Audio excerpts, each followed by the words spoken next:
Assalamualaikum warahmatullahi wabarakatuh. Warga PRT, gimana kabarnya? Sehat selalu dan dimudahkan rezekinya. Kali ini Pak RT dapat kiriman email ya dari salah satu subscribernya Jelang Malam. Tentunya ini cerita luar biasa ya. Aldi yang mengalami cerita ini yang sangat tragis, geng. Dan cerita ini tentunya dikirim sama adenya yang bernama Andi ya. Ini sesuai judulnya juga udah ngeri ya. Hampir tersesat di desa gaib ya. Ini akan kita kupas tuntas tentunya di channel kesayangan kalian, Jelang Malam.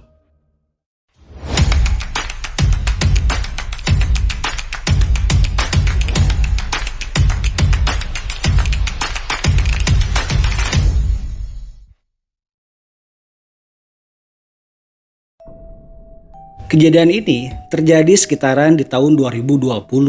Kejadian ini dialami oleh Aldi ya. Si Aldi ini terlahir dari keluarga yang harmonis katanya ya. Ini cerita dari Andi ya. Nanti kita akan kupas siapa Aldi dan Andi ini. Aldi ini tinggal di ibu kota. Ya, kotanya sih di Jakarta katanya ya. Nah, si Aldi ini terlahir dari kedua orang tua. Bapaknya bernama Haji Slamet dan ibunya Ibu Fatimah ya, Bu Hajah Fatimah. Nah, Pak Haji ini mempunyai dua orang anak laki-laki ya, yaitu Aldi dengan Andi ya. Singkat cerita, Aldi dan Andi bertumbuh dewasa lah, udah gede gitu guys ya ceritanya. Cuman di sini agak menarik ya, karena ini cerita kiriman dari Andi, bahwa kehidupan Aldi dengan Andi sangat berbeda. Jadi 180 derajat itu beda. Kalau Aldi tipikal cowok yang bandel katanya ya. Dalam artian bandel bukan hal yang negatif ya, tapi yang ngeyel gitu. Diceritain sama si Andi ya. Jadi Aldi ini pekerjaannya seorang pekerja malam katanya. Kadang-kadang juga jadi disc jockey, jadi DJ gitu kan. Pokoknya orang malam lah gitu ya. Bahkan Aldi ini nggak mau kuliah gitu kan. Udah enak kerja gitu kan, punya IO dan lain-lain lah ceritanya gitu. Dan pada akhirnya Aldi ini keasikan tuh ya. Keasikan guys. Jadi ya udah, karena posisinya sudah bisa dapetin duit gitu kan. Jadi ya udahlah, nggak mau kuliah, yang penting kerja. Bahkan si Aldi ini ngekos ya. Padahal kan rumahnya masih di Jakarta ya. Tempat kerjanya juga di Jakarta. Ya tapi ya sudahlah, karena tipikal Aldi ini tipikal orang yang ya gitu ngeyel kata si Andi gitu kan. Nah, beda dengan profilnya si Andi. Andi ini adalah jebolan dari pesantren dan sekarang beliau mengajar gitu kan. Mengajar dari pesantren yang awalnya dulu dia menimba ilmu dan melakukan private tuh. Ya, ada yang mengaji secara private gitu. Pokoknya membeda lah ya. Nah, singkat cerita, Aldi ini ketika tahun 2020 ya, fenomena ya, hiburan kan lagi rame-ramenya tuh, tiba-tiba terjadi yang namanya satu wabah itu dunia guys ya, COVID. Dan akhirnya semua tempat hiburan malam atau tempat-tempat resto dan lain-lain ditutup ya, memang gitu ya. Kejadiannya memang berasa sampai Bandung nih ya. Ditutup guys gitu kan. Nah, akhirnya Aldi ini bingung gitu kan. Dan kalau untuk Andi ya biasa saja lah gitu kan, karena dari gaya hidup pun sederhana gitu kan ya, nggak inilah gitu kan, nggak ngoyo kasarnya gitu kan. Beda dengan kehidupan Aldi, udah kehidupannya di atas gitu kan ya. Ketika terjadinya semua ditutup atau di lockdown, Aldi ini benar-benar kalau orang Sunda bilang mah ngerumas ya. Aduh, gimana nih gitu kan. Dan akhirnya si Aldi ini menyatakan untuk pulang ke rumah ceritanya gitu kan. Ya udahlah, gak ada kerjaan, pulang ke rumah gitu kan ya. Ya kalau Pak Haji Slamet mah oke-oke aja, fine-fine aja, nggak apa-apa pulang katanya gitu kan. Daripada ya lu di luar ngekos nggak jelas, nggak ada kerjaan, lagian kan di luar juga lagi genting ya. Teman-teman kan pada ingat ya 2020 sampai 2023 lah ya kurang lebih ya, akhir-akhir lockdown ini. Nah, karena tipikal Aldi ini tuh ngoyo teman-teman ya, susah diaturin, dibilangin orang tuanya gitu kan. Nah, akhirnya Aldi ini mulai ngerasa jenuh ya. Di rumah mau keluar dikit harus di masker gitu kan ya. ya memang kondisinya kan lagi mencekam waktu itu ya, banyak sekali orang yang meninggal gitu ya. Ya kita ngerasain semua gitu kan, apa sih gitu kan, eh, toko perbelanjaan apapun semuanya di lockdown. Adapun seiringnya berjalan kan adanya WFH ya, ada seminggu di kantor, seminggu di rumah, dan banyak sekali fenomena-fenomena dirumahkan, alias pada dikurangin tuh gitu kan, pegawai-pegawai yang ada di kantoran. Nah saking mumetnya si Aldi ini scroll lah media sosial gitu kan, scroll media sosial, akhirnya nemu tuh ya, nemu ya mungkin di beranda gitu kan, nemu bahwa ada lowongan kerja ya di salah satu daerah, ya agak lumayan jauh sih katanya gitu kan kalau dari Jakarta. Tapi yang menariknya, Aldi ini bukannya mikir 7 kali ya, minimal mikir 1 kali gitu kan ya, enggak. Ya karena kan mikirnya gimana caranya supaya gua teh harus kerja lagi gitu kan. Ternyata pekerjaannya di bidang pertambangan. Ya entah itu ilegal atau legal, pokoknya mah gua mah nggak mau tahu ya. Dan Andi ini tidak menceritakan secara detail ya. Nama desanya seperti apa, tempatnya di mana, ya janganlah Pak RT katanya ya. Yang penting alurnya saya bikin nyambung aja, ya udah nggak apa-apa gitu kan ya.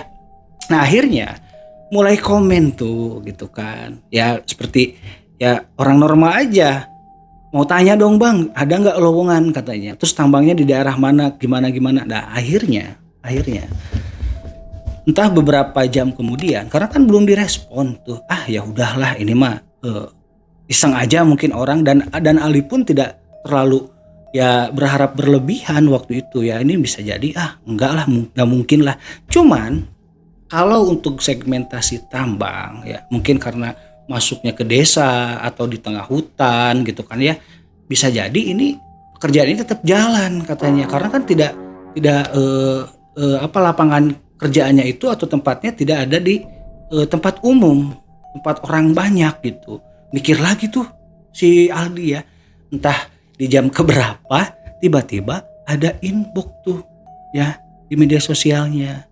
Jadi ya mungkin ya gimana bisa saya bantu lah mungkin gitu. Akhirnya dia TikTok tuh lewat Messenger, terus ya dikasih lah alamat, terus disebutin juga tuh gajinya gitu kan, lumayan. Gajinya itu bisa sampai belasan juta waktu itu katanya. Ya akhirnya siapa yang nggak mau, orang lagi di lockdown gitu kan ya, tiba-tiba ada penawaran yang begitu luar biasanya, walaupun pekerjaannya untuk nambang gitu kan. Nah si Ali ini nggak banyak mikir orangnya, walaupun dia bukan lulusan geologi atau apa, dia nggak mikir di sananya untuk dipekerjakan seperti apa. Yang penting gue berangkat katanya. Nah yang namanya Aldi nih gitu kan ya, cerita lah tuh ke si Andi, ke adeknya gitu kan, Di kayaknya abang berangkat katanya mau kerja. Ya Andi sih nanggapinya ya hal yang biasa saja gitu, emang kemana bang katanya gitu kan. Ada nih katanya kerja jadi tambang katanya. Dan adanya tuh si Andi mikirnya bener nggak ya, karena kan situasi waktu itu lagi genting ya, lagi di lockdown, lagi covid gitu kasarnya ya. Dan akhirnya tanya-tanya dulu aja bang katanya gitu ya, ini bener apa enggak gitu ya. Ya takutnya kan malah ketipu, apalagi kalau misalkan bang Aldi diminta uang apa, katanya enggak. Ya sontak kan si Aldi juga tetap ya nerima saran dari si adeknya itu, si Andi gitu kan. Oh ya kepikiran juga nih sama gue gitu kan ya.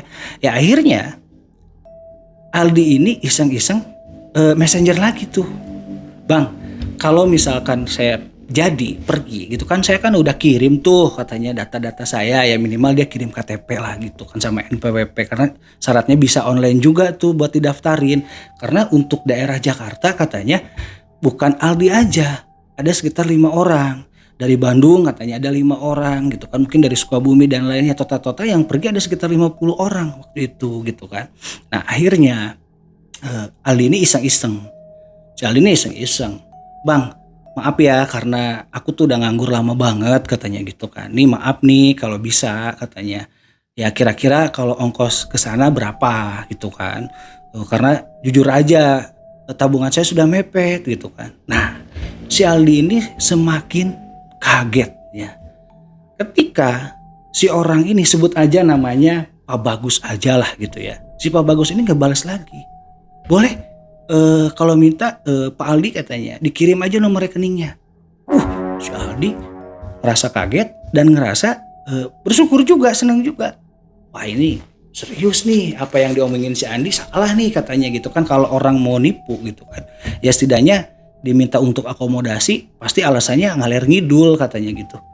Ya udah dikirim tuh, dan ternyata dikirimnya waktu itu 500.000 ya. Ya mungkin untuk akomodasi, makan dan lain-lain lah. Mungkin si Pak Bagus ini memperhitungkan buat apalah, buat beli apa gitu kan di perjalanan ya. Itu sekitar 300.000-an ya, kurang lebih segitu mungkin. Akhirnya ditransfer tuh. Ketika si Pak Bagus ini mengirim bukti di Messenger gitu kan. Nah akhirnya si Aldi ini tiba-tiba menyodorkan nomor WA-nya bawahnya. Ya akhirnya Pak Bagus juga WA duluan tuh waktu itu, tring gitu kan. Nah ini nomor saya Pak Bagus gitu kan ya. Ini mulai makin seru nih ya. Singkat cerita, akhirnya Aldi prepare tuh untuk kerja ke sebuah desa yang sudah diberikan sama Pak Bagus alamatnya via WA. Nah seperti biasa ya, Aldi kan harus bilang dulu tuh sama orang tuanya ya. Akhirnya bilanglah ke Pak Haji gitu kan ya, ke ibunya juga bahwa ada niat nih Aldi ini untuk kerja ke luar kota, anggapannya seperti itu. Dan awalnya orang tua Aldi ini tidak mengizinkan karena situasinya kan lagi di lockdown gitu kan. Nah Aldi kekeh gitu kan ya, wah nggak bisa katanya Pak ya, katanya gitu kan. Yang penting Aldi di sana doakan saja. Ya akhirnya mau gimana dikata ya gitu kan. Akhirnya orang tua pun mengizinkan ya, setelah prepare, setelah bilang ke orang tua izin, yang penting kan sudah bilang katanya ya. Ya mudah-mudahan gak apa-apalah, sana selamat. Dan Aldi pun menjelaskan ini di sebuah desa ya katanya kan, jauh dari pemukiman warga dan mungkin hanya bekerja saja di ruang lingkup sana, dan tidak ada indikasi atau dari pemerintah pun untuk melockdown tuh si perusahaan ya. Itu kan alibi si Aldi ya gitu kan. Akhirnya Aldi berangkat lah gitu. Nah ngobrol-ngobrol tuh sebelum berangkat sama si Andi. Ya udah Andi jagain nyokap bokap lah, jagain orang tua karena abang mau kerja ke tambang tuh. Gitu. Nah akhirnya perjalanan dari Jakarta ya ke kotanya itu ya cuma 3 jam katanya. Deket banget sih. Nah setelah sampai di terminal ya, di terminal kota itulah, karena harus masuk pelosok lagi ternyata ya guys. Ini seru nih ya. Nah Aldi ini telepon ya, karena kan sudah dikasih tuh nomor WA-nya waktu di cerita yang tadi kan ya. Telepon tuh, assalamualaikum gitu kan Pak Bagus, ini saya sudah nyampe gitu kan. Nah akhirnya Pak Bagus pun bilang, Aldi kamu tunggu saja kurang lebih sekitar 10 menitan katanya. Nanti ada tim dari perusahaan itu yang akan menjemput ya, mungkin nantinya akan jadi rame-rame lah ke lokasi. Nah akhirnya Aldi pun menunggu. Ya nggak harus menunggu lama sih gitu. Akhirnya ada pesan di WA. Akhirnya Aldi pun masuk ke sebuah bis kecil ya. Bis kecil lah gitu kan. Bis berapa perempat lah. Yang cukup muat berapa puluh orang katanya. Dan akhirnya Aldi pun gitu kan perkenalan lah gitu kan. Ada yang namanya Asep, mungkin ada yang namanya Budi, ada yang namanya Imam gitu. Ya mungkin karena Aldi juga kan yang namanya pergaulannya luas tuh ya, orang malam gitu, DJ gitu kan ya, orang-orang IO lah gitu kan. Nah setidaknya walaupun dengan orang Bandung gitu kan, orang manapun dia setidaknya udah paham bahasanya ya, cuman yang sulit itu mungkin pengucapannya aja. Nah akhirnya si Aldi ini satu jok tuh di bis sama si Imam ya. Sama Imam sama Kang Asep, ada Asep di situ ya. Cuman yang menonjol ini Imam gitu. Nah akhirnya ngobrol-ngobrol dan ternyata Imam pun dapat informasinya dari sosial media. Sama ya, mungkin waktu itu disebar gitu kan. Terus Aldi ini ngerasa dirinya hoki gitu kan, menemukan broadcast itu untuk kerja di sebuah perusahaan tambang. Kan si Aldi mah orangnya apa ya? Lempeng gitu. Jadi nggak nanya ini tambang pasir ke tambang apa. Ternyata menurut informasi dari teman-temannya yang satu bis itu adalah tambang emas ya. Wah, sontak Aldi ngerasa oke juga nih tambang emas gitu kan. Karena ini salah satu pekerjaan baru bagi Aldi ya, yang notabene-nya kerjanya di tempat-tempat malam, di mau apa ya, di kayak di kafe gitu kan ya, tempat-tempat hiburan malam ini harus berpetualang. Wah, bukannya Aldi nggak senang, malah si Aldi ini seolah-olah menemukan sesuatu yang menantang ya. Singkat cerita, ternyata karena mungkin capek tuh ya dari Jakarta gitu ya. Ya sekitar nyampe tuh ya jam 2 lah katanya di terminal. Dan akhirnya tahu-tahu si Aldi ini ketiduran gitu kan. Nah pas bangun, mungkin dibangunin gitu kan sama si Imam, ya Aldi bangun gitu. Nah ketika bangun, situasi di luar bis itu udah gelap ya. Udah gelap nih katanya gitu kan. Dipikir si Aldi udah sampai. Bro katanya, Mam ini udah sampai? Oh belum, ini lagi kayaknya udah masuk kawasan nih, karena kanan kiri udah hutan semua.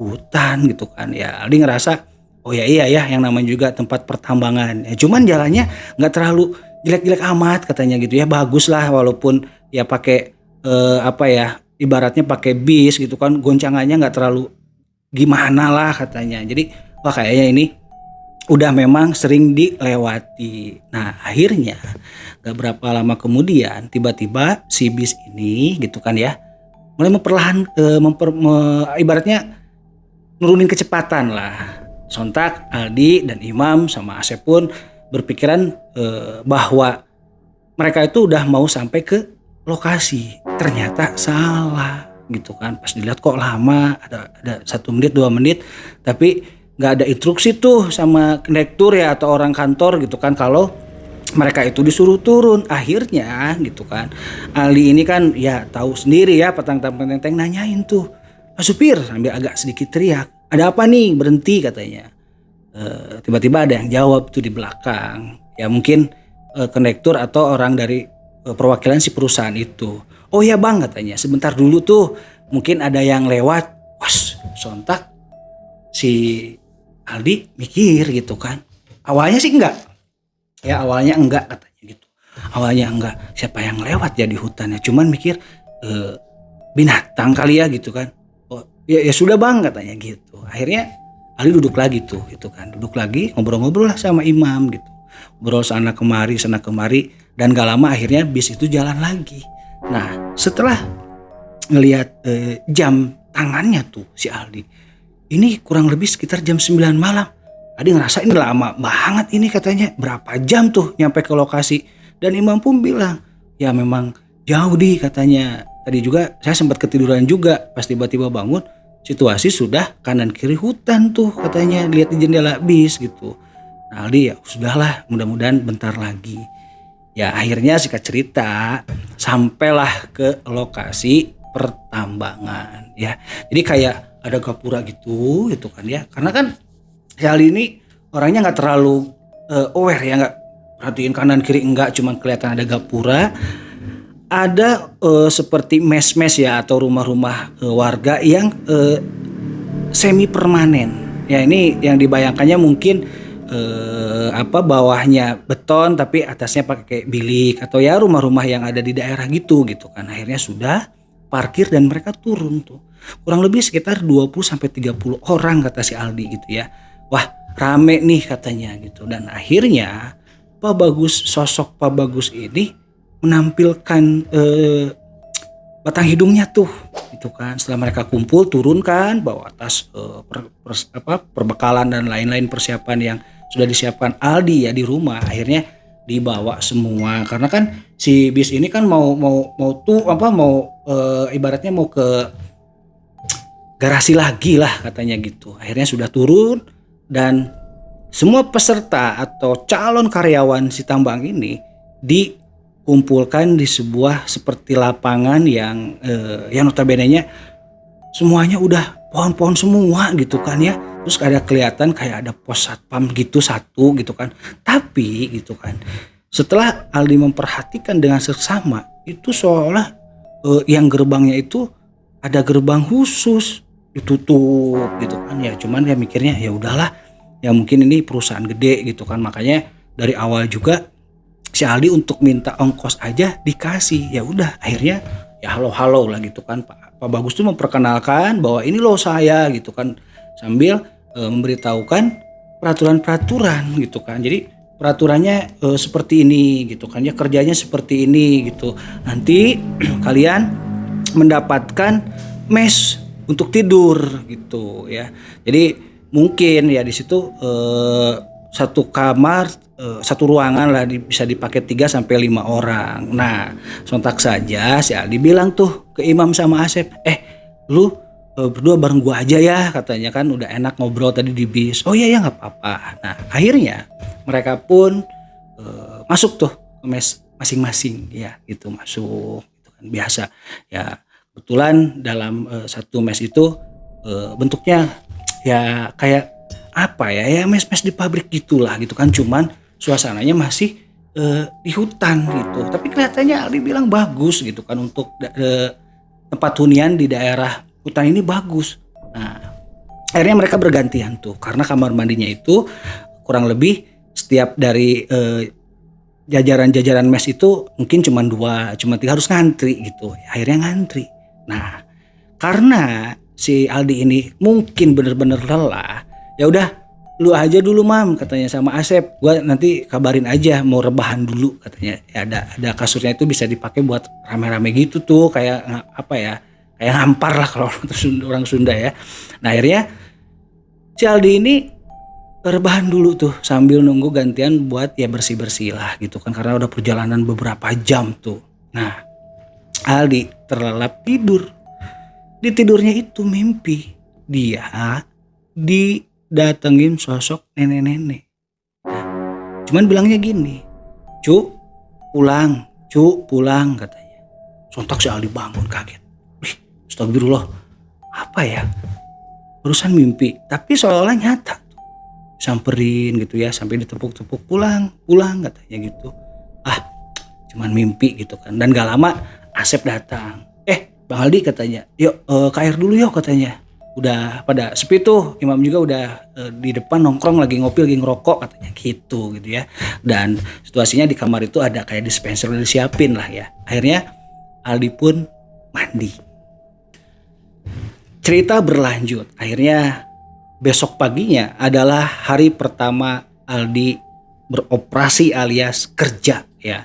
Dan ketika mulai beroperasi tuh gengnya Aldi ya, kurang lebih sekitar tadi yang 30-an gitu kan, mereka dibagikan dulu seperti baju kerja lah, kayak kemeja werpak gitu kan. Nah, barusan ada pengumuman tuh sebelum nanti kerja, karena mulai itu dari jam 9 pagi ya, nggak terlalu pagi-pagi amat ya, wajar lah 9 pagi mah katanya ya.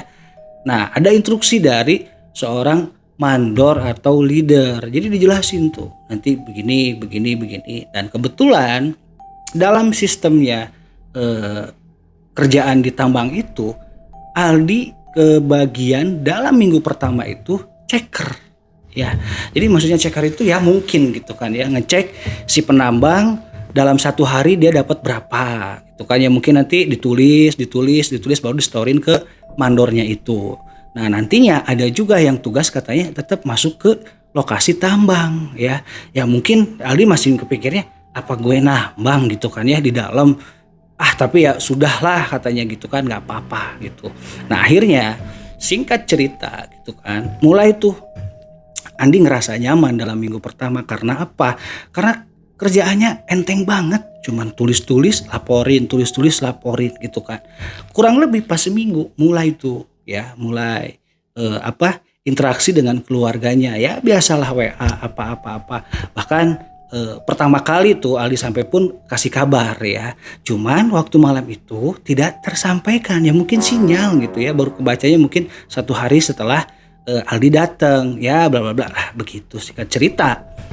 Nah, di hari ke-7 ya, mungkin udah 1 minggu tuh gitu kan, si Aldi mulai ya, hari ke-7 itu mulai dia kebagian untuk operasionalnya yang memang ngecek ke dalam tuh ya, mungkin entah itu nambang atau apa, Aldi belum kepikiran ya. Oh ya udah, tapi dikasihlah perkakas tuh ya untuk si nambang itu gitu kan.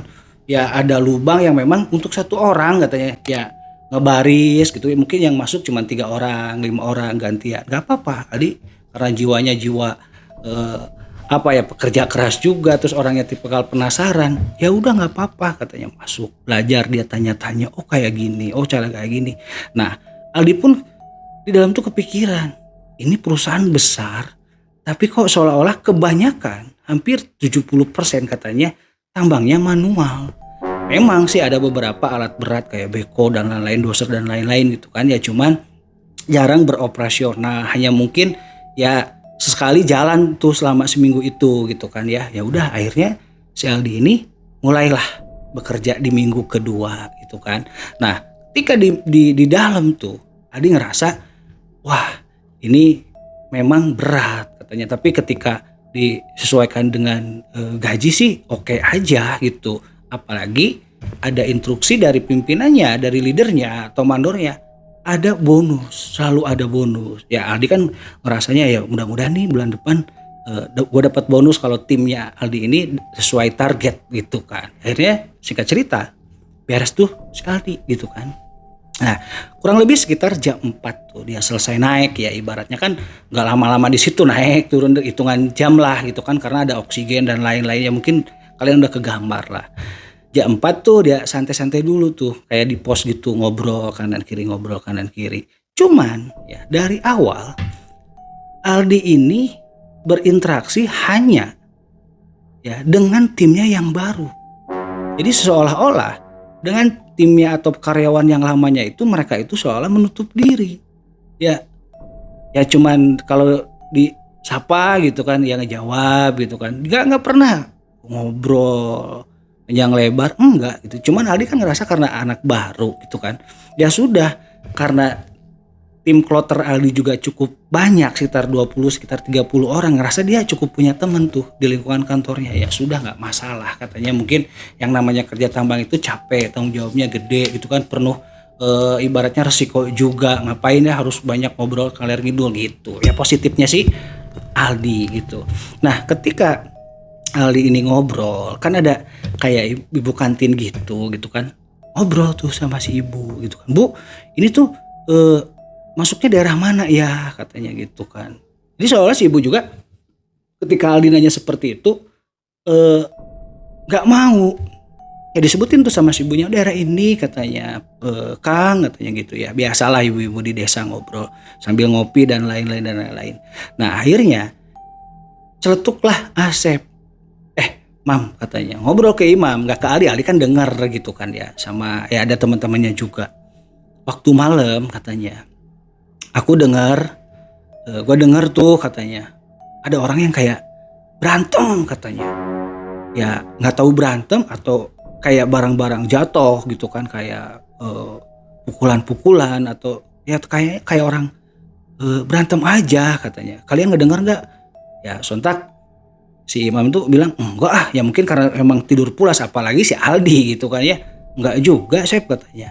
Nah akhirnya ya sudahlah gitu kan. Nah ketika mereka sudah ngobrol-ngobrol tuh kayak di warung gitu kan, menuju ke mesnya, Aldi secara tidak sengaja melihat sosok ya agak sedikit berumur lah, agak sedikit tua gitu kan, dari kejauhan memandangi si Aldi terus ya.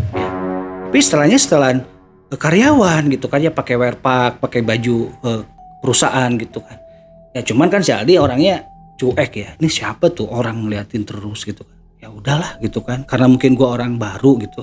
Dan si Aldi ini nggak konfirmasi tuh sama si Imam sama si Asep, yang ngapain juga, toh ngeliatin gue juga gitu kan. Nah akhirnya setelah beres gitu ya, seperti biasa mereka bersih-bersih untuk mandi gitu kan ya. Nah akhirnya Aldi tetap ke bagian terakhir gitu.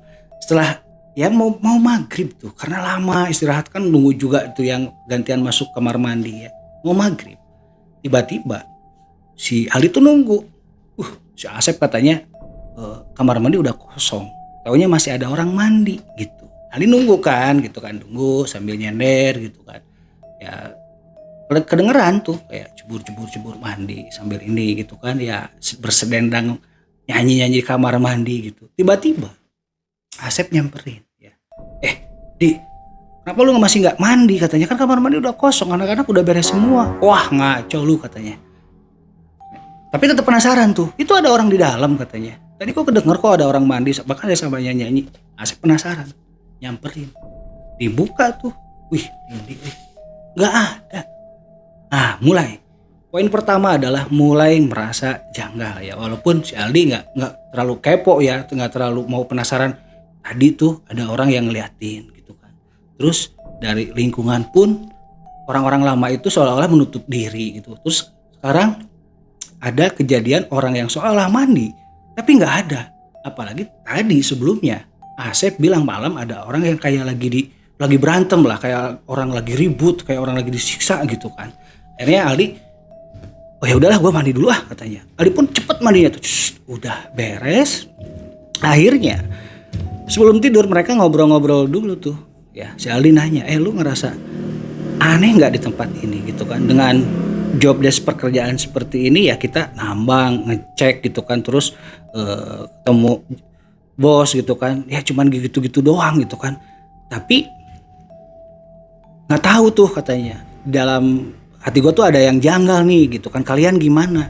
Ya akhirnya gitu kan, walaupun cuman baru jalan 2 minggu mereka pun sama mengutarakan kegelisahannya. Ya juga ya katanya gitu kan, tapi ya sudahlah katanya gitu. Nah singkat cerita temu malam tuh si Asep kebangun lagi ya, duduk kayak ini. Akhirnya dengan kejadian yang kedua kalinya mereka mengkonfirmasi ke Imam dan ke Aldi ya, ke Imam dan ke Aldi. Dia bilang gitu, bangun, kalian dengar nggak katanya. Akhirnya mereka kan langsung memasang kuping dengan yang sangat tajamnya gitu kan, karena kan udah malam tuh ya, hening gitu kan ya. Oh iya katanya. Akhirnya mereka tuh bertiga seolah-olah memaksakan ya karena kan sebenarnya ada di peraturan apapun katanya, ketika sudah jam tidur mereka itu tidak boleh berkeliaran di lingkungan tambang atau di lingkungan mes ya. Tapi ya mereka labrak tuh karena ya takutnya memang ada orang yang lagi butuh bantuan mereka itu ya. Udah yuk jalan katanya. Jalan, ternyata sumber dari kegaduhan itu seolah kayak di gudang ya. Akhirnya pikir ya, di gudang katanya gitu kan, digembok lagi di luar ya, kok ada suara. Akhirnya mereka bertiga ini ngeyel ya, nyari celah gimana caranya supaya bisa dari luar tuh ngeliat ke dalam. Mau tahu ceritanya, ternyata ketika dia menemukan ya cuman semata gitu ya. Awalnya si Aldi itu lihat ada seorang pekerja lah yang memang lagi seolah lagi disiksa gitu. Wah langsung Aldi kaget, wah ini harus dibantuin atau kayak gimana ya. Akhirnya Imam juga memastikan, Asep juga memastikan memang benar itu ada orang. Akhirnya mereka tuh laporan ya, nggak sadar kalau dia apa yang mereka lakukan itu salah gitu. Laporan, akhirnya security atau penjaga tambang ini marah. Kenapa kalian ngelanggar katanya? Iya pak, ada orang gini-gini, ayo kita periksa. Dibukalah sama penjaganya. Dan tahu teman-teman ya, mereka semua kaget. Di gudang gak ada sedikit pun bekas darah atau apa gitu kan ya, ataupun bekas terjadi penyiksaan ke orang gitu, gak ada. Sontak mereka bertiga semuanya pada tatap-tatapan ya. Wah kalian katanya mungkin capean tuh katanya, salah lihat katanya, cuman ini lain kali, hari ini saya maafkan katanya, kata petugasnya ya, malam ini saya maafkan, kalau diulang lagi saya akan laporkan ke atasan. Wah akhirnya sudahlah maaf katanya bang, ya kita salah katanya. Akhirnya bertiga ini kembalilah ke kamarnya ya. Setelah sampai di kamarnya, Aldi mulai gosip tuh ke teman yang 2 orang ini. Kebetulan satu kamar tuh 3 orang ya, ada yang 3 orang, ada yang 5 orang. Kebetulan Aldi, Imam sama Asep jadi 3 orang ya, karena mungkin kamarnya agak sedikit kecil dibanding yang lain. Mereka mulai membicarakan kejadian-kejadian yang baru dirasakan secara masing-masing ya. Ternyata apa yang dirasakan Asep terbukti tuh gitu kan. Nah akhirnya Imam pun cerita, saya ngelihat diawasi sama sosok yang agak sedikit berumur tapi tetap pakai baju karyawan, tapi kadang-kadang ketika saya mau nyamperin dengan sekejap, dengan ya teralihkan, ya dia lagi ngelirik kemana tuh si imam, tiba-tiba si bapak itu hilang. Ternyata dikonfirmasi lagi tuh sama si Aldi, gua baru sore tadi mam katanya. Akhirnya ya konfirmasi lah mereka gitu kan, ciri-cirinya seperti apa, terus bajunya pakai apa, mimik mukanya seperti apa, ternyata sama ya.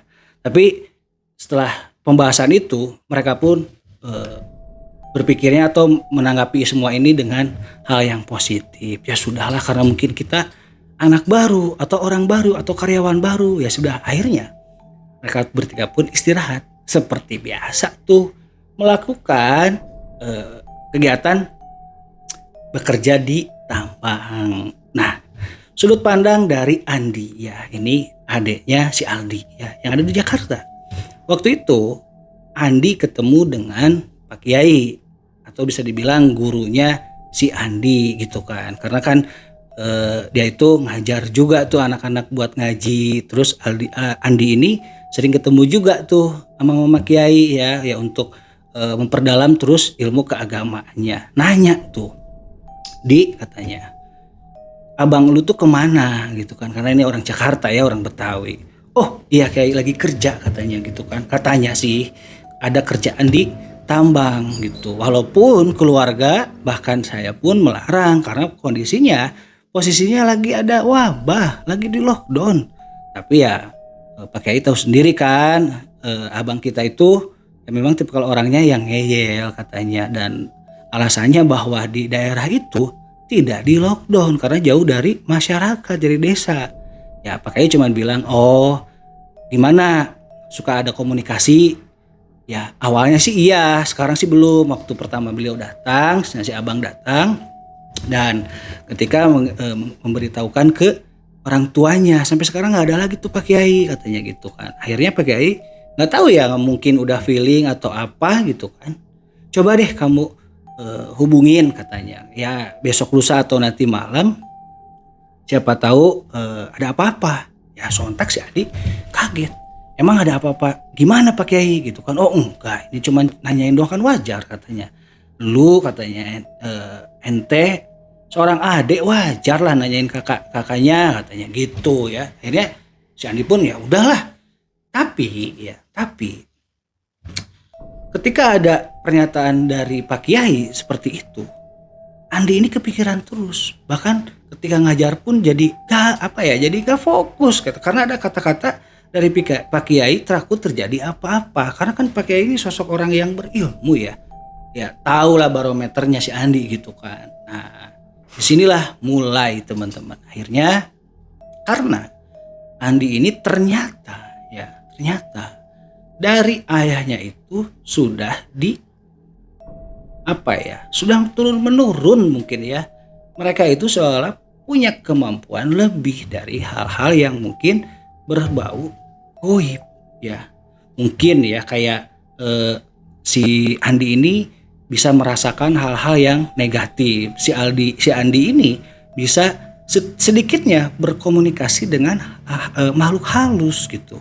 Apalagi kan si Andi ini diasah dengan dia pesantren, jebolan pesantren gitu kan ya, nggak aneh-aneh lah.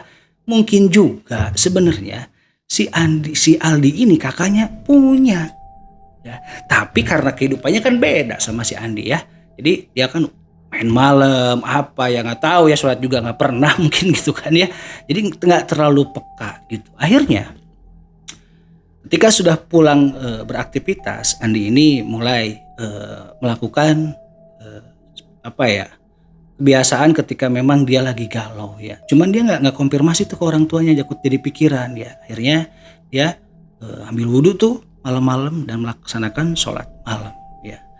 Ketika dalam wiridnya ada bisikan-bisikan tuh ke si Andi gitu. Jadi ya kamu jemput. Akhirnya Andi ngerasa tambah galau. Dijemput kemana gitu kan, lupa waktu itu nggak nanyain daerahnya di mana, cuman tahu kotanya aja. Kan dari kota kata abangnya itu masih jauh katanya. Ya udah deh, nanti aja mungkin coba di telepon. Akhirnya malam itu juga ditelepon tuh si Aldi sama si Andi, nggak nyambung.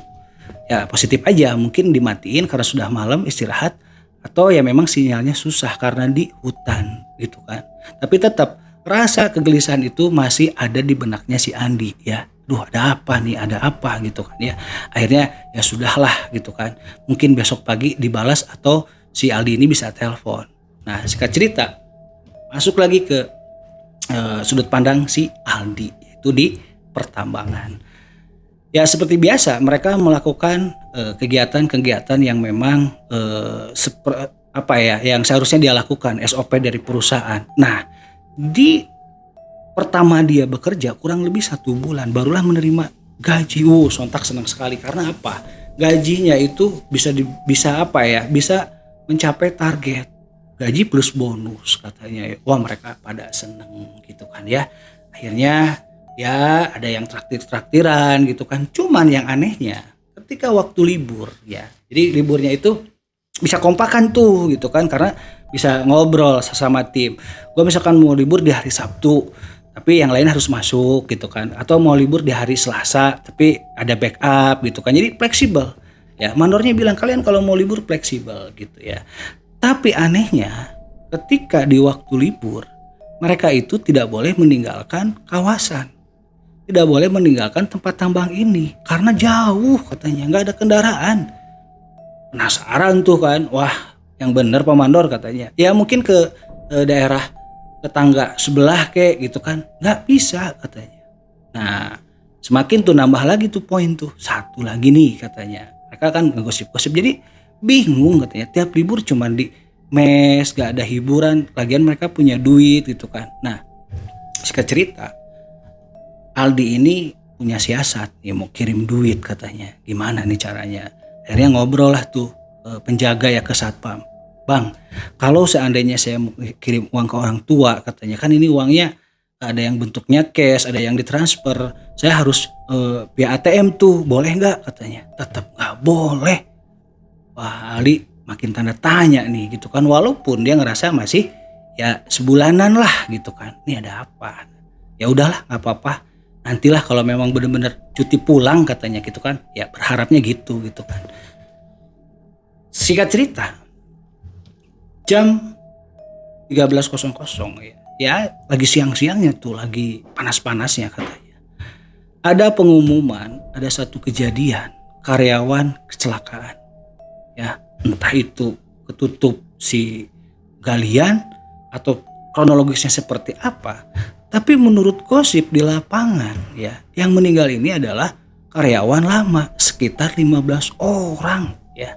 Jadi secara Andi nggak mau kan cuman katanya, akhirnya konfirmasi lah ke mandor, Pak gimana kejadiannya. Oh itu udah biasa katanya, jadi ketutup lah katanya sama tanah karena memang konturnya nggak stabil, lagi jelek katanya, jadi tertanam men gitu kan.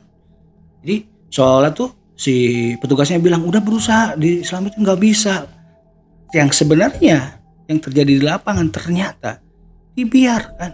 Nah, mulai Aldi mulai merinding juga nih. Wah, gila ya resikonya sampai segitunya. Aldi mulai jiper teman-teman ya, mulai ngerasa wah ini udah mulai nggak bener, ini mulai nggak bener katanya gitu kan. Akhirnya ya ngegosip lah gitu sama si Imam sama si Asep gitu kan, Sep ini kayaknya nggak bisa nih, lama-lama kita nih yang terkubur katanya ya. Dan Asep pun mengiyakan, ya inilah resikonya, walaupun gaji kita gede di katanya.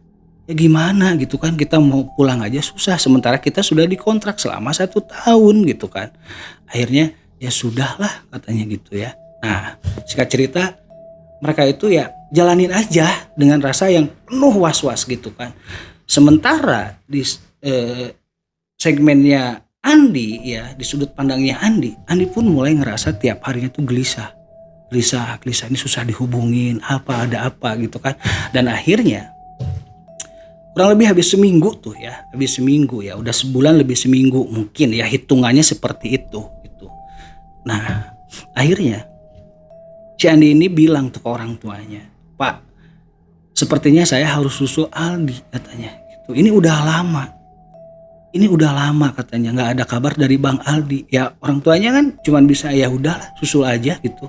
Terus apalagi mamanya tuh ibunya ya nangis-nangis terus kalau ngebahas masalah si Aldi. Terus langkah selanjutnya gimana? Kata ayahnya si Andi ya. Ya mudah-mudahan ya katanya saya didampingi sama Mang Gugum ya. Ustadz Gugum tuh katanya. Jadi dari perwakilan pesantren atau ya anak kepercayaannya Pak Kiai itu gitu kan. Seolah-olah dampingin tuh si Andi katanya gitu. Akhirnya dengan agak sedikit gembira tuh ya Pak Haji ya. Ya udah kalau sama Kang Gugum katanya ya. Kebetulan Kang Gugum ini orang Jawa Barat teman-teman ya. Cuman stay di Jakarta lah gitu. Ya udah katanya. Kapan kamu mau berangkat? Persiapkan gitu kan. Cuman kendalanya Andi ini nggak tahu lokasinya. Lupa juga tuh si Pak Haji gak nanya daerah mana. Ya udah kamu yang penting sampai ke kotanya itu terus tanya mana tempat yang memang dijadikan tempat tambang. Oke, deal ya. Akhirnya besoknya Andi dan Kang Gugum ini berangkat, teman-teman ya. Akhirnya berangkat. Balik ke sudut pandang Aldi. Nah, kejadian seperti yang mereka lihat langsung gitu kan ke lokasi, cuman nggak ngeliat tuh mayatnya ada atau enggak gitu. Yang penting dia berpikir ini gila ya, 15 orang tertanam di tambang dan tidak ada upaya untuk diselamatkan gitu, seolah-olah oh ya sudah. Terus mereka makin merhatiin tuh gitu kan, makin merhatiin. Ini katanya setiap hari itu kita baru sadar nggak ada suara azan. Wih, merinding ya. Asep pun mengiyakan, mereka baru sadar tuh gitu ya. Oh iya juga ya, bahkan segede ini perusahaan tidak ada masjid ataupun musola.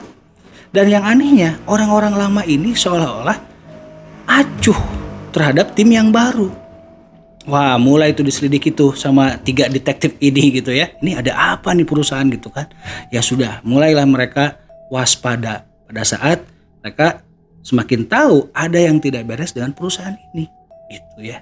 Akhirnya si Aldi ini mulai itu ya. Sep, malam ini kita sholat bareng yuk katanya gitu kan. Lu aja yang jadi imam katanya, karena lu orang Garut kan katanya. Oke, udah siap. Dimulai itu. Pada saat maghrib mereka itu mulai melaksanakan sholat ya. Baru aja Allahu Akbar rakaat pertama, tiba-tiba ada suara ledakan. Duar, gede sekali ya. Nah mereka sontak kaget dong, baru mau aja. Wah, karena takutnya kan kebakaran tuh, mau lari kemana sementara di gerbang tuh ya. Akhirnya apa? Mereka nggak jadi gitu kan. Jadi dan benar ada di sebuah gudang penyimpanan kebakaran ya.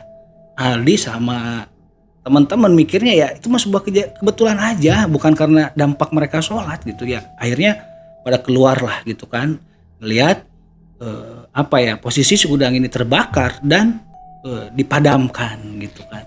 Dan penasaran gitu kan ya, ini pasti ada damkar nih masuk nih, saya pengen lihat gitu kan. Si Ali kan gitu dalam hatinya. Ternyata nggak ada men. Mereka itu sudah mempersiapkan semuanya di dalam. Damkar kan juga di dalam. Wih, hebat nih perusahaan katanya. Ini canggih gitu kan, udah bener-bener siap sedia gitu kan. Gak lama, kurang dari 2 jam lah gudang ini akhirnya dipadamkan gitu kan ya. Cuman ketika melihat sekitar tuh kan orang-orang pada keluar tuh sebagian gitu kan ya. Aldi, Asep dan Imam mulai itu ngeliat orang-orang lama gitu kan. Mereka seolah benar-benar acuh ya. Ditanya juga nggak mau gitu kan. Akhirnya penasaran tuh si Aldi ini ngehampirin mungkin rombongan yang memang dikiranya itu karyawan lama. Nyamperin lah, Bang katanya. Saya mau tanya, boleh nggak ya Bang ya katanya. Saya kan di sini karyawan baru Bang, baru jalan 2 bulan katanya. Baru lagi ngobrol, lagi enak-enaknya ngomong itu, lagi asik, tiba-tiba si Aldi ini dicuekin, ditinggalin. Waduh katanya, ini orang songong banget gitu kan. Akhirnya Aldi kan tatap-tatapan tuh sama Asep sama Imam. Kenapa? Ya wajar lah, makin tanda tanya. Akhirnya mereka tuh memutuskan untuk kembali ke mesnya, kembali ke kamarnya. Nah lagi jalan tuh datang sosok yang paruh baya yang sering memperhatikan mereka, Memperhatikan Aldi, memperhatikan Imam. Dia menyapa, kalian harus cepat-cepat pergi dari tempat ini, karena ini tempat yang terkutuk katanya ya. Sontak mereka pun kaget gitu kan. Si Ali, Pak maksudnya gimana Pak, bisa ngobrol sebentar Pak katanya. Imam pun sama gitu kan. Akhirnya mereka itu seolah-olah ibaratnya mau mengamankan juga tuh si bapak ini ya, jangan sampai ketahuan sama petugas ya gitu kan, takutnya mereka lagi bergosip dan lain-lain. Bapak ini kasih kode seolah-olah gitu kan. Akhirnya jalan lah tuh berempat ya, termasuk si bapak ini, jalan ke tempat yang memang masih dekat kamar-kamar mereka tuh, dekat mes. Ngobrol lah di sana panjang lebar. Ternyata desa itu sudah tidak ada ya, tempat ini sudah tidak ada, sudah lama tidak beroperasi ya. Nah, sudah lama kemudian ya, tiba-tiba ada sosok pengawal lah, ada atau pengurus ya, nanya tuh, kalian kenapa ini belum tidur katanya, bertiga nih ngeyel terus nih, bikin masalah terus katanya nih. Loh bertiga katanya. Pas ngeliat memang sudah nggak ada tuh si bapak.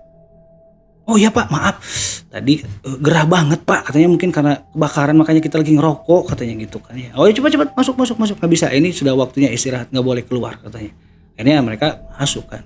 Nah walaupun sudah ada pernyataan seperti itu, Aldi, Asep dan Imam masih mengambilnya menyikapinya dengan positif. Kalau benar memang ini desa nggak ada, terus lantas ini desa goib, kita udah hampir 2 bulan Sep, Mam katanya. Cuman kecurigaan dan pengalaman yang kita rasakan itu katanya ya bisa jadi sih karena tidak pernah kedengaran suara azan, kita libur kerja juga nggak boleh keluar gitu kan, seolah nggak ada kehidupan gitu kan. Oh ya juga ya, bener juga, ada benernya juga ya, tapi siapa tahu kan si bapak ini siapa gitu kan, tiba-tiba hilang juga ya. Kalau memang itu manusia, gak mungkin tiba-tiba dengan hitungan detik hilang. Nah mereka galau, bertiga ini terus galau gitu kan ya. Akhirnya pagi pun tiba ya, pagi pun datang. Mereka seperti biasa mempersiapkan untuk melakukan aktivitas kerjanya gitu kan. Nah akhirnya Andi dan Kang Gugum ini sampailah di terminal kota itu. Andi ini bertanya lah gitu kan di warung gitu, Bu ada desa yang memang operasi tambang Pak sampai saat ini, mungkin jaraknya masih jauh tuh dari sini, tapi ya siapa tahu dengar gitu kan ya. Andi bilangnya kayak gitu. Nah si ibu ini sontak kaget, maksudnya gimana Dek, Jang, kumaha Jang katanya gitu. Iya kakak saya udah hampir 2 bulan katanya gitu kan, udah hampir 2 bulan nih gitu katanya bekerja katanya. Oh gitu ya katanya. Ya nanti cobalah ngobrol sama abah katanya ya, suami ibu katanya. Oh gitu ya. Akhirnya Andi sama Kang Gugum ini nunggu ya, sambil nanya tuh, Bu kalau mau sholat di mana, karena udah mau zuhur tuh, karena si Andi ini berangkat dari pagi ya. Akhirnya mereka ke musola. Nah setelah ke musola ya, udah sholat, akhirnya kembali lagi ke warung ya, dan ada si Abah tuh udah nunggu. Akhirnya di sana Abah bercerita bahwa rumornya tempat yang ditanyakan sama Andi sebenarnya sudah tidak ada gitu kan, sudah tidak ada, percuma ya, kesana juga sudah rata, nggak ada gitu. Akhirnya daripada sudah jauh-jauh, karena dari sini sekitar 6-8 jam Kang katanya. Siapa bilang kayak gitu, dan sudah tidak ada kendaraan yang mau ke sana ya, walaupun dibayar berapapun katanya. Wah di situ Andi mulai galau ya. Kang Gugum pun mulai ngerasa resah juga dengan pernyataan si Abah ini ya. Ya terus gimana dong Bah bagusnya? Ya silakan kalau mau dicoba, tapi alangkah baiknya membawa kendaraan sendiri ya, karena kan pakai umum tuh. Si Andi ini ngerasanya ya ada akses kan. Akhirnya Andi dan Kang Gugum mengucapkan terima kasih ke si Abah dan berpamitan pulang lagi ya. Karena tujuannya ketika pulang mau konsultasi dulu ke Pak Kiai, jangan sampai salah langkah nih, karena feelingnya Andi udah bener nih gitu kan. Bahkan Andi juga berpikir gini, kenapa Pak Kiai mengutus Kang Gugum untuk mendampingi Andi? Pasti ini ada apa-apa. Akhirnya pulang lagi tuh. Ya. Singkat cerita sampailah, dan Andi ini tidak langsung pulang ke rumah. Lebih baik konsultasi dulu ke Pak Kiai. Ya. Akhirnya, singkat cerita, setelah ngobrol panjang lebar atas penjelasan si Abah yang tadi ada di terminal, Pak Kiai langsung menyatakan bahwa sebenarnya Aldi ini berada di desa Goib yang sebenarnya tidak ada. Begitu. Yang sebenarnya tidak ada. Nah, singkat cerita, Pak Kiai dan Andi serta Kang Gugum menyusun rencana gimana caranya supaya bisa menjemput Aldi ini utamanya, dan berharap teman-temannya bisa kejemput juga. Ya, ini lumayan pusing nih gitu kan. Dan akhirnya Pak Kiai akan meminta waktu dulu tuh ke si Andi. Pak Kiai minta waktu dulu 1 hari saja, mau memikirkan masalah ini gimana caranya, karena ini sudah fatal, katanya seperti itu. Karena ini udah lebih dari 1 bulan. Ya, Pak Kiai khawatir apa yang dimakan diminum sama si Ali itu, abang elu katanya ya bukan dari alam kita katanya. Ini menarik guys ya, ini menarik ya. Kita lanjut di part kedua, tentunya masih di channel Jelang Malam.